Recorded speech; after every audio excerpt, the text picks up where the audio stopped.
Hello friends, आज हमारे पास एक डेस्कटॉप के बोर्ड है जिसमें ये प्रॉब्लम है कि जब इसमें 24 पिन एटीएस कनेक्टर को लगाते हैं तो ये प्रॉपर वर्क करता है और प्रॉपर जो भी इसके यूजेस होते हैं वो तो करता है, लेकिन जैसे ही हम 4 पिन एटीएस कनेक्टर को लगाते हैं वैसे ही पावर हमारा ड्रॉप हो जाता है और एसएमपीएस भी हमारा बंद हो जाता है।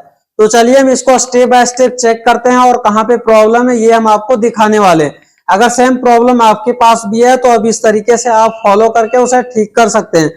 तो चलिए यहाँ पे हम एसएमपीएस को सेट कर लिए हैं और ये हम 4 पिन जो हमारा 24 पिन एटीएस कनेक्टर आता है हम इसे यहाँ पे सेट कर लेते हैं। इसे हम यहाँ पे सेट कर चुके हैं। यहाँ पे फैन को भी लगा दिए ताकि ये पता चल जाए कि ये स्टार्ट हो रहा है या नहीं हो रहा है। तो हम ये दोनों को जब टच किए तो ये हमारा फैन भी प्रॉपर चल रहा है और प्रॉपर बोर्ड में अभी सप्लाई हो रहा है, जिससे ये पता चलता है कि ये हमारा जो 24 पिन एटीएस कनेक्टर होता है और इससे जहां जहां पे सप्लाई जा रहा है यहाँ पे तो प्रॉपर स्टैंड बाई मोड में कोई दिक्कत नहीं है। लेकिन अब जैसे ही हम यहाँ पे 4 पिन एटीएस कनेक्टर को लगाएंगे वैसे ही हमारा पावर सप्लाई बंद हो जाएगा और पावर चलना भी बंद हो जाता है। जैसे ही हम इसे लगाएं और ये देखिए हमारा फैन भी बंद हो चुका है और बोर्ड हमारा बंद हो जा रहा है। तो अब ये हमारा प्रॉब्लम कहां से, चलिए हम इसे चेक करते हैं। तो ये पावर सप्लाई को हम सारे को हटा देते हैं, ये बोर्ड बंद हो गया। मल्टीमीटर को हम बीप रेंज पे सेट करेंगे और चेक करेंगे। तो अब हमारा जो 4 पिन एटीएस कनेक्टर है इसके अगल बगल में कहीं शॉर्टिंग है, हम इसको चेक करेंगे। तो सबसे पहले हम इसे ग्राउंड में टच कर दिए और मॉसफेट को चेक करते हैं कहीं ये तो शॉर्टिंग तो नहीं ना है। तो यहाँ पे जैसे ही मॉसफेट के ड्रेन पे रख रहे हैं तो सभी में ये हमारा ग्राउंड से बीप कर रहा है।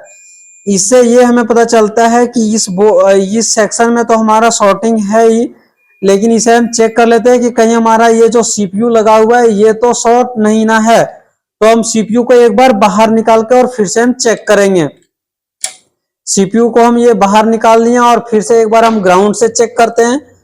तो जब हम ग्राउंड से टच करके और यहाँ पे जब हम चेक कर रहे हैं तो अभी ये तो शॉर्टिंग बता रहा था लेकिन अभी शॉर्टिंग नहीं बता रहा है, प्रॉपर ये ठीक है, शॉर्टिंग हमारा हट जा रहा है। इससे हमको ये पता चल रहा है कि ये जो हमारा सीपीयू है ये हमारा शॉर्ट हो चुका है। तो एक बार हम इसके पिनों को ठीक से देखेंगे कि कहीं हमारा ये पिन तो टच तो नहीं ना है।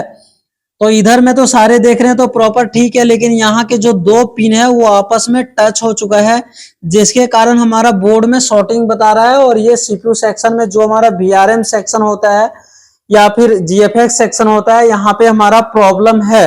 और ये सीपीयू को अगर आप चेंज कर देते हैं तो ये बोर्ड प्रॉपर वर्क करने लगेगा, लेकिन अगर ये पिन आपस में टच हो रहा होगा तो ये सीपीयू को चेंज करने से, प्रोसेसर को चेंज करने से फिर हमारा कोई काम नहीं होगा, क्योंकि ये पिन आपस में टच दिख रहा है। तो फिजिकल डैमेज चेक करना बहुत जरूरी होता है जो आपको आंखों से दिख जाएगा और उससे आप तुरंत ही इसे रिपेयर कर सकते हैं।